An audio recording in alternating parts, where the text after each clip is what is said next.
আসসালামু আলাইকুম। কেমন আছেন সবাই? আশা করছি কাছে দূরে দেশ এবং দেশের বাইরে যে যেখান থেকে আমার ভিডিওটি দেখছেন আল্লাহ তাআলার অশেষ রহমতে আপনারা সবাই ভালো আছেন, সুস্থ আছেন, সহি সালামতে আছেন। আলহামদুলিল্লাহ, আমিও আমার পরিবারের সবাইকে নিয়ে ভালো আছি। আমি মামনি যশোর সদর থেকে বলছি। আপনারা দেখছেন মামনি ব্লগার। ভিডিও টাইটেল দেখে বুঝতে পারতেছেন আপনারা নিশ্চয়ই এতক্ষণে যে আমি আজকে কী বিষয় নিয়ে কথা বলতে চাচ্ছি বা কী বিষয় নিয়ে ভিডিওটা সাজিয়েছি। এটা হচ্ছে আমার ছোট ছেলে জিহান রহমান। তো ওর জন্মের সময় অনেক বড় একটা ক্রাইসিসের মধ্যে দিয়ে আমাদের জীবন পার হয়েছিল। তো শুধু আমাদের জীবন না, ওর জীবনটাও অনেক কষ্টের মধ্যে পার হয়েছে আর কি। তো সেই বিষয়ে আজকে আপনাদের সাথে কিছু কথা শেয়ার করব। গত 3 বছর আগের কথায় একটু ফিরে যাই। গত 3 বছর আগে হঠাৎই একদিন আমার আব্বু অসুস্থ হয়ে পড়ে অনেক। আর তখন আব্বুকে নিয়ে হসপিটালে ভর্তি করি আর জানতে পারি যে আব্বুর করোনায় ফুসফুসে ক্যান্সার হয়ে গেছে। তো আব্বুর ফুসফুস ক্যান্সার হয়ে যাওয়ার পরে খুলনা আবু নাসের আর কি, সেখানে ভর্তি করে 1 মাস 5 দিন তার ট্রিটমেন্ট করানোর পরে ফেব্রুয়ারি মাসের 13 তারিখে আব্বু মারা যান। তো আব্বু মারা যাওয়ার পরে মার্চ মাসের প্রথম সপ্তাহে আমি আমার বাড়ির কাজ শুরু করি। আর জুলাই এবং আগস্টের মাঝামাঝি সময় আমিও নিজে করোনা পজিটিভ হয়ে 45% লাঞ্চ ইনভলভ হয়ে একেবারেই না বাঁচার মতো অবস্থা হয়ে যায় আমার। প্রত্যেকটা মুহূর্ত, প্রত্যেকটা সেকেন্ড যেন আমার মনে হয় যে আমার বুকের উপরে অনেক বড় একটা পাহাড় সমান পাথর জমা হয়ে আছে আর কি, ভার হয়ে আছে বুকের উপরে। এমন শ্বাসকষ্ট, যন্ত্রণা, কষ্ট নিয়ে আমি জীবনযাপন করতে থাকি। বাড়ির অর্ধেকটা কাজ হয়েছে এমন সময় আমার এই অবস্থা। তারপর আমি বাঁচবো না করতে করতে সবসময় অক্সিজেন সিলিন্ডার কিন্তু আমার বেডের সাথে বাঁধা থাকতো। অক্সিজেন না দিলে আমি কিন্তু ঘুমাইতে পারতাম না। এমন পরিস্থিতি থেকে হঠাৎ করে আস্তে আস্তে আমার শরীরের কিছুটা উন্নতি হতে থাকে এবং এক পর্যায়ে এসে আমি বেশ সুস্থতা অনুভব করি। তারপর বুঝতে পারলাম যে না, এ যাত্রা হয়তো বেঁচে গেছি, আল্লাহ হয়তো আমার হায়াত রেখেছিলেন আর এ যাত্রা আমাকে বাঁচিয়ে ফিরালেন। তো আল্লাহর কাছে শুকরিয়া আদায় করে আবারও নতুন করে নিজের জীবনটাকে ফিরে পেয়ে বাড়ির কাজে আবারও লেগে পড়লাম। তো বাড়ির কাজ শুরু করে অক্টোবরের শেষে দীর্ঘ 7 মাস বাড়ির কাজ চলল। তারপর 7 মাস পরে অক্টোবরের শেষে কাজ শেষ করে নভেম্বরের 1 তারিখে আলহামদুলিল্লাহ নিজের বাড়িতে উঠলাম। আর নিজের বাড়িতে উঠার পরপরই জানতে পারলাম যে আমি কনসিভ করেছি। আর বাবু 2.5 মাস অলরেডি বয়স পেটে ওর। তো তখন হসপিটালে গিয়ে আমি চেক আপ করালাম বিভিন্ন ধরনের, আর জানতে পারলাম যে টুইন বেবি কনসিভ করেছি। তো ডক্টর আলট্রাসাউন্ড করে বললেন যে আপনার তো টুইন বেবি কনসিভ হয়েছে, তবে একটা বেবির হচ্ছে হার্টবিট চলে আসছে আর একটা এখনও আসে নাই।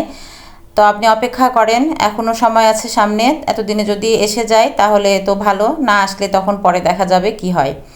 তারপর ওটা শুনে বাসায় চলে আসলাম। অলরেডি কিন্তু আমার একটা ছেলে একটা মেয়ে আগে থেকে ছিল।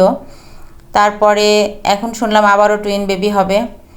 তারপর বাসায় চলে আসার পরে তো অসুস্থ এর মাঝে যখন 3 মাস পূর্ণ হয়ে গেল আর কি, তখন আবারও আমি হসপিটালে গেলাম চেক আপ করাইতে।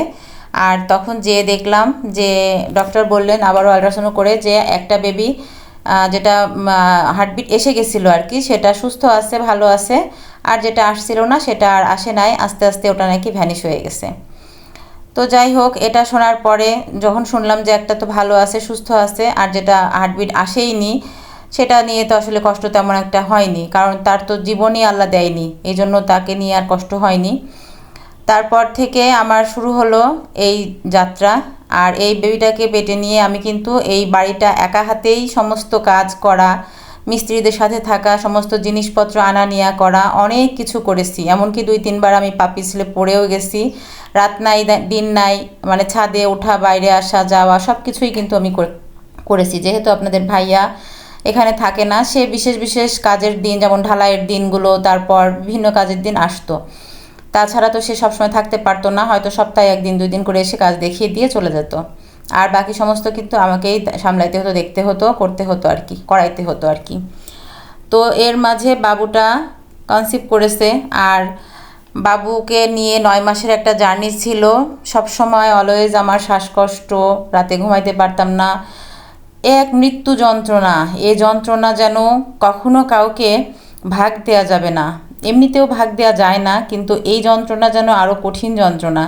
কারণ আমার যেহেতু আগে 2টা বেবি হয়েছে, আমি জানি যে তখন প্রেগনেন্সির সময় তো মায়েদের একটু কষ্ট থাকেই, কিন্তু করোনার পরপরই যে এই বেবিটাকে নিয়ে আমি কি কষ্ট ভোগ করেছি এটাও আমার উপর আল্লাহ ছাড়া আর কেউ জানেন না। আর তো আমি যেটুকু জানলামই। যাই হোক, সব কিছুর পরে যখন 9 মাস হয়ে গেল বেবি পেটে, তখন এত পরিমাণে কষ্ট হচ্ছিল, আমি যেন আর সহ্য করতে পারতেছিলাম না। আমার মনে হচ্ছিল প্রতিটা মুহূর্ত যে কখন আমার সময় আর কি হবে। তো বারবার আমি হসপিটালে যাচ্ছিলাম আর ডক্টরকে বলছিলাম যে আপনারা একটু কষ্ট করে আমাকে একটু সিজারটা করে দেন, যেহেতু আমার আগে বেবি সিজারের, এটাও সিজার করতে হবে। কোনো মতেই ডক্টররা সিজার করতে রাজি না, তারা ভর্তি রাখে 2 দিন 1 দিন রেখে ট্রিটমেন্ট করে, ব্লাড থাকে না, ব্লাড কম থাকে, ব্লাডের স্লাইন দেয়, এটা সেটা করে আবারও বাসায় পাঠায় দেয়। কোনোভাবেই আমাকে ওখানে তারা সিজার করে দেয় না, কারণ বেবির ওয়েট যতক্ষণ পর্যন্ত পারফেক্ট না হচ্ছে ততক্ষণ পর্যন্ত সিজার করলে তো আমারই ক্ষতি বা বেবিরও ক্ষতি, এই কারণেই তারা করতেছে না। এদিকে আমিও সহ্য করতে পারতেছি না, সে যে কি করুণ একটা দৃশ্য, এটা আসলে যেন আমার কোনো শত্রুরও আল্লাহ না দেয় কখনো। আসলে আল্লাহ পাক আমাদের জীবনে কখন কাকে কিভাবে পরীক্ষা নিবে কেউ বলতে পারে না। অবশেষে সেই দিন আসলো আর আমার অপেক্ষার প্রহর যেন শেষ হলো। তারপর হঠাৎই একদিন চেক আপ করতে গেছি, তো ডক্টর বললেন যে আজকে আপনার সিজার করা যাবে, আপনি যদি করতে চান তাহলে আজকেই ভর্তি হয়ে যান। তারপর সেদিন ভর্তি হয়ে গেলাম এবং সেদিনই সিজার করা হলো। আর সিজার তো করা হলো, মাশাল্লাহ আমি সুস্থ ছিলাম, কিন্তু বাবুটা ওটি থেকে যখন বের করে দিল তখনও দেখলাম সুস্থ বাচ্চা। বের করে দেওয়ার পরে বাইরে নিয়ে আসার পরে হঠাৎই আমাদের পরিবারের উপর নেমে আসলো এক কালবৈশাখী ঝড়। সবাই থমকে গেল বাবুর মুখ দেখে। বাবুকে নাকি বাইরে নিয়ে আসার পরে পুরাটা মানে ওর দেহটা নীল বর্ণের হয়ে গেল, আর ও একদমই নড়াচড়া করলো না, আর একদম স্থির চুপচাপ, মনে নিঃশ্বাস নিচ্ছে কিনা এটাও আর কি বোঝা যাচ্ছে না, এমন একটা অবস্থা। তো এইরকম অবস্থায় দুপুরের দিকে সিজার করা হয়েছিল, আর এরকম অবস্থায় একটা অ্যাম্বুলেন্সও ছিল না তখন হসপিটালে বা ওই ক্লিনিকে। সমস্ত অ্যাম্বুলেন্সের লোকগুলা খাইতে গেছে আর ড্রাইভাররা কেউ নাই। তারপর তো আমার হাজবেন্ড, সে অনেক নরম মানুষ, কিন্তু বাচ্চার যখন এইরকম অবস্থা তখন তো আর আসলে নরম থাকা যায় না। তো সে খুব রাগান্বিত হয়ে পুরো হসপিটালকে চিল্লাচিল্লি করে এক জায়গায় করছে যে কেন একটা অ্যাম্বুলেন্সও এখানে নাই, মানে অ্যাম্বুলেন্সের ড্রাইভাররা একটাও কেন নাই।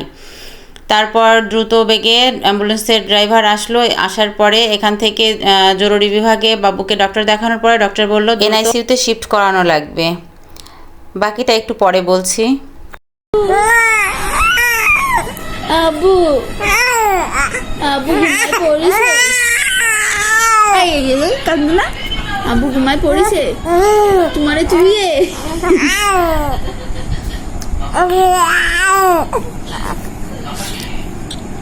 তোমারে চুইয়ে ঘুমায় পড়েছে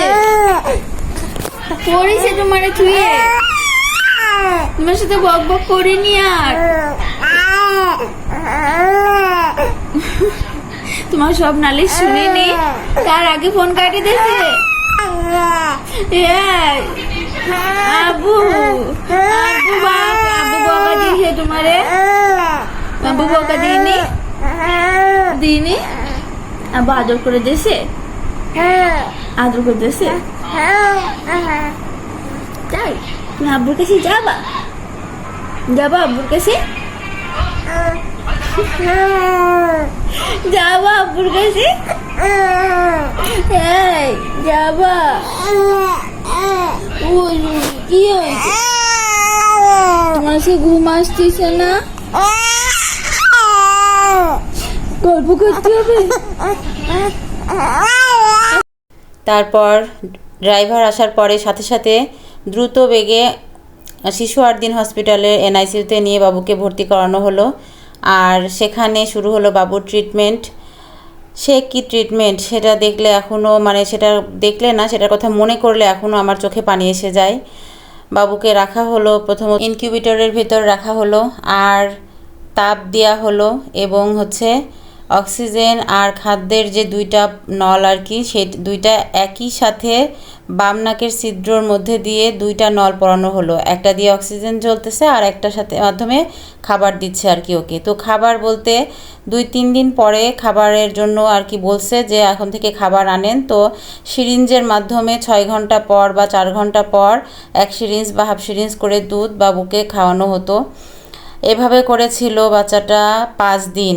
আর এই 5 দিন আমি ছিলাম, আমি মানে যে হসপিটালে আর কি আমাকে সিজার করা হলো ওখানে 8 দিন হসপিটালে। তো আমি প্রতিদিন খালি অন্য অন্য বাচ্চাদেরকে দেখতাম, অন্য অন্য মায়েদের কোলে সব বাচ্চারা আছে, আর শুধুমাত্র আমার বেডেই আমি একা আছি, আমার বাচ্চাটা আমার কাছে নাই। আসলে ওই মুহূর্তটার কথা মনে করলে আসলে এখনও খারাপ লাগে খুব, যে আমি ভাবতাম যে আসলে আমার বাচ্চাটা আছে কি না, এমন পরিস্থিতিতে ছিলাম। সবার কোলে দেখতাম বাচ্চা আছে, শুধু আমার কোলেই ছিল না। আর আমাকে সবাই বলতো যে আছে অন্য জায়গায়, কিন্তু ওর কোনো ছবি বা কিছুই আমাকে দেখাতো না। তারপর 5 দিন পর একদিন বলল যে আমার যদি দুধ হয় তাহলে বাবুর জন্য একটু দুধ গালিয়ে রাখার কথা। তখন আমার মনে হলো যে কিছুটা মনের মধ্যে আশ্বাস হলো যে হচ্ছে হ্যাঁ হয়তো সে আছে। তারপর আমাকে যেদিন হসপিটাল থেকে সেলাই কাটার পরে রিলিজ দিয়ে দিল, রিলিজ দেওয়ার পরে আমাকে আপনাদের ভাইয়া কোনো মতেই বাবুর কাছে নিয়ে যাবে না। সে বলল যে আমি ওখানে গেলে নাকি আমি ওখানে বাঁচতে পারবো না, টিকতে পারবো না, প্রচণ্ড গরম তখন। আর আমাকে বাসায় নিয়ে যেতে চাইলো, বললো তুমি বাসায় চলো, যদি ওর হায়াত থাকে তাহলে ওকে আমি তোমার কাছে ফিরিয়ে আনবো। এমন একটা কথাও আমাকে যখন বললো তখন আমি মনে করলাম যে তাহলে হয়তো এখনও আসছে, আর যদি থেকে থাকে তাহলে ওকে আমি আমার কাছে নিয়েই সুস্থ করতে পারবো যদি আল্লাহর হায়াত রেখে থাকে। তো ডক্টরের থেকে ওকে এখন আমার দরকার বেশি, এই চিন্তা করে আমিও নাসরবান্দা হয়ে গেলাম। বললাম যে আমাকে তুমি ওর কাছেই নিয়ে চলো। ও তো কোনোভাবে রাজি না, কিন্তু আমি জোর করে বাবুর কাছে যাওয়ার জন্য বায়না করার পরে আমাকে নিয়ে গেল।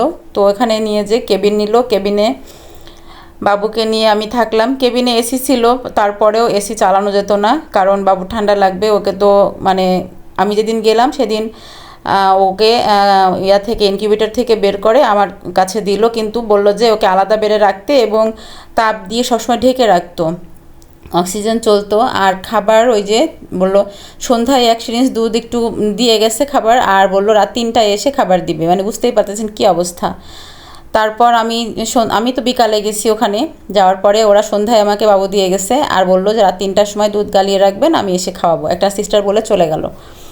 তারপর কিছু সন্ধ্যার পরে যখন 10টা-11টা বেজে গেল, সবাই খুব ক্লান্ত, কারণ সারাটাক্ষণ আমার মা বোনরা, আমার 2টা বোন, তারা আমার বাচ্চার জন্য যা করছে, অনেক অনেক কিছু করছে। তারা তাদের সংসার, তাদের বাচ্চা সব কিছু ফেলে রেখে আমার বাচ্চাকে নিয়েই পড়ে থেকেছে ওই হসপিটালের বারান্দায়, যেখানে মানে ওই যে যে ইনকিউবেটরে রাখছিল আমার বাচ্চাকে, ওখানে দরজার কাছে আমার বোন মানে হেলান দিয়ে বসে থাকতো বাচ্চার দিকে। ওকে তো দেখা যেত না, তারপরেও হেলান দিয়ে বসে থাকতো আর হচ্ছে ওর দিকে তাকায় থাকতো যে কখন কি সংবাদ আসে। আর ওর ভিতর থেকে কিছুক্ষণ পর পর একটা করে বাচ্চা মারা যাচ্ছে আর দিয়ে দিচ্ছে ডেকে ডেকে। তো আমার বোনটা ওখান থেকে নড়তো না, খেয়ে গোসল না করে, এই পচা গরমে না গোসল করে ওখানে বসে থেকে ও হচ্ছে পাহারা দিত বাচ্চাটাকে, দেখতো খালি যে ও কী করতেছে, কখন কি সংবাদ আসে না আসে, এটা আর কি। তারপর এই সমস্ত আর কি হচ্ছে। এর মধ্যে আমাকে নিয়ে আসা হলো যখন, তখন ওরা বাবা এসি কেবিন নিল, আর সেই কেবিনে আমার বোনদেরকে রেখে বলল যে এবার তোরা একটু আরাম কর, আর আমাকেও বলল তুমি ঘুমাও আরামে। কিন্তু আমি দেখলাম যখন ওরা ঘুমিয়ে পড়েছে, তখন আমি ওই কাটা ঘা নিয়ে উঠে বাচ্চাকে কোলে উঠালাম, ওখান থেকে বের করলাম। ওখানে ওকে যে কালো কাপড় দিয়ে ঢেকে রাখছে হিট দিয়ে, ওখান থেকে বের করে বাচ্চা কোলে নিয়ে আমি রাতে বাচ্চাকে দেখলাম যে ও তো মুখ বন্ধ করে ঘুমাচ্ছে, তার মানে ও টেনে দুধ খাইতে পারবে। মুখে যদি আমি ওর দুধ দেই তাহলে ওর নিঃশ্বাস বন্ধ হবে না, কারণ একটা নাকের ছিদ্র কিন্তু খোলা, আর একটা নাকে কিন্তু 2টা পাইপ দিয়ে আটকানো, একদম পুরাটা নাক। তো ওই মুহূর্তে আমি ওকে সারা রাত মোটামুটি একটুখানি পরপর দুধ খাওয়ালাম, উঠায়ে কোলে নিয়েই রাখলাম। আর নিজের তো ওভার ওয়েট হয়ে গেছিলো অনেক বেশি, ওই অবস্থায় না নড়তে পারছি, না চড়তে পারছি, না দাঁড়াইতে পারছি, বসতে পারছি, কিছুই একা করতে পারছি না। ওই অবস্থায় বাচ্চাটাকে নিয়ে আমি কিছুক্ষণ পরপর ওকে দুধ খাওয়াইলাম। আর ওই সময় সে জন্মের সময় বাচ্চারা যে কালো পায়খানা করে ওইটাও ওই সময়ই করলো। ওই রাতে আর কি করলো। আর আস্তে আস্তে সারা রাত বাচ্চাকে একটু একটু করে দুধ খাওয়ানোর পরে ও সকাল হতে হতে আলহামদুলিল্লাহ বাচ্চাটা আমার হাত পা ছেড়ে ছেড়ে খেলা শুরু করে দিল। তারপর সকালে খুলনা থেকে বড় ডক্টর এসে দেখলেন, দেখে বাবুকে বললেন যে মাশাআল্লাহ আপনার বাচ্চা তো রাতারাতি অনেক ভালো হয়েছে, অনেক ইমপ্রুভ হয়েছে আর কি। তো এই হলো আমার বাচ্চার কাহিনী। আর তারপর থেকেই আমার নয়নের মণি, কলিজার টুকরা, আলহামদুলিল্লাহ আল্লাহ ওকে ফিরিয়ে দিয়েছেন আমার কোলে। আর আমার কোলে এখনও আছেন, ভালো আছেন, সুস্থ আছেন। আমি আন্তরিকভাবে অনেক দুঃখিত। আসলে এই কথাগুলো মনে হলেই আমার চোখ থেকে এমনিতেই অঝরে পানি ঝরে। আর বলে যে কিভাবে বললাম, আমি আজকে বলে শেষ করলাম আমি নিজেই জানি না। বলতে যেয়ে তো আমার অনেক কষ্ট হলো। তো যাই হোক, বাচ্চাটার জীবনের কিছুটা, ওর জন্মের কাহিনী আর কি কিছুটা শেয়ার করলাম আপনাদের সাথে। তো আমার আব্বু মারা গিয়েছেন এই 3 বছর, আর আমার বাবুর বয়স এই 2 বছর। তো আব্বু যখন মারা গেলেন, আব্বু বেঁচে থাকতে আমি সবসময় ভাবতাম যে আমার আব্বু মারা গেলে হয়তো আমিও বাঁচবো না, আর আমিও মারা যাব। আব্বুকে আমি এতটাই ভালোবাসতাম। প্রত্যেকটা সন্তানই তার বাবা মাকে ভালোবাসে, তো আমিও তার ব্যতিক্রম নয়। আর সবসময় আল্লাহর কাছে দোয়া করতাম নামাজ পড়ে যে আল্লাহ যেন আমার হায়াত কেটে আমার আব্বুকে দিয়ে দেন, তাহলে আমার আব্বু যেন অনেক দিন বাঁচতে পারে আর কি। এই জন্য তো কখনো ভাবি নাই যে আমি বেঁচে থাকতে আমার আব্বু মারা যাবে। তাই হলো, আর সেটাই আমাদেরকে মেনে নিতে হবে, মেনে নিয়ে আসতেছি এতদিন ধরে সবাই আমরা, আর সামনেও মেনে নিতে হবে। তো আব্বু মারা যাওয়ার পরে আব্বুকে তো আল্লাহ নিয়ে চলে গেলেন।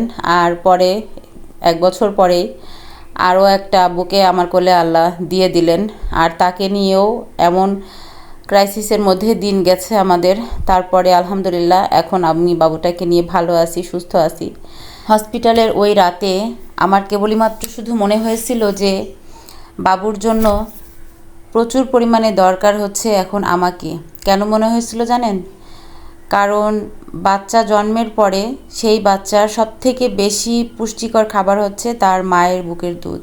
আর আমার বাচ্চাটা কিন্তু 5টা দিন ওখানে না খেয়ে থাকার মতো করে বেঁচেছিল।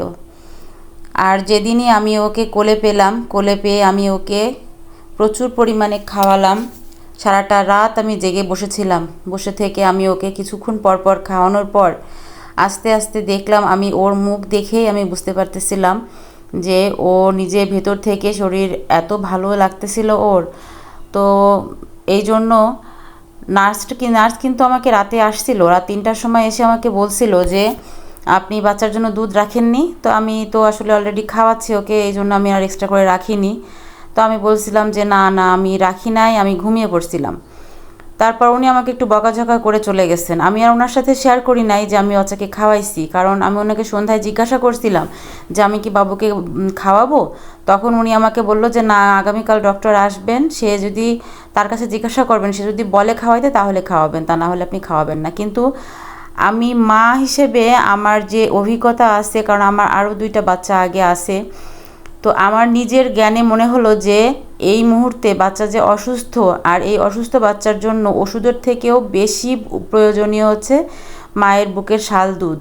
আর এটা বাচ্চার সবথেকে বড় ওষুধ।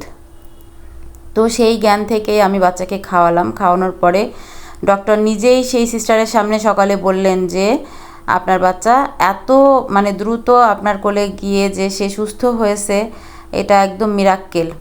যে বাচ্চাটাকে গতকাল সন্ধ্যায়ও কোনো নড়াচড়া ছিল না, আর সেই বাচ্চাটা পরদিন সকালে হাত পা ছুঁড়ে ছুঁড়ে খেলা করতেছে।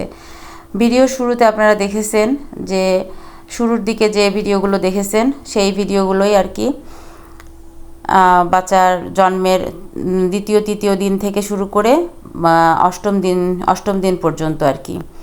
তারপর 8 দিনের দিন বাবুকে আমরা রিলিজ দিয়ে বাসায় নিয়ে আসলাম। বাসায় এনে 9ম দিন বাবুর আকিকা করা হলো। আমার আজকের এই ভিডিওটা রেকর্ড করার কারণ হলো আমি হয়তো মারা যাব, কিন্তু আমার এই ভিডিওটা কিন্তু আমার চ্যানেলে থেকে যাবে। আর আমার বাবু যখন বড় হবে তখন এই ভিডিওটা ও দেখবে, শুনবে। তো আপনারা সবাই আমার বাবুর জন্য মন থেকে দোয়া করবেন, ও যেন ভালো থাকে, সুস্থ থাকে। আর আজকের ভিডিওটা আমি এখানেই শেষ করছি। আপনাদের সকলের সুস্বাস্থ্য কামনা করে আজকের মতো এখানেই বিদায় নিয়ে নেব। আল্লাহ হাফেজ।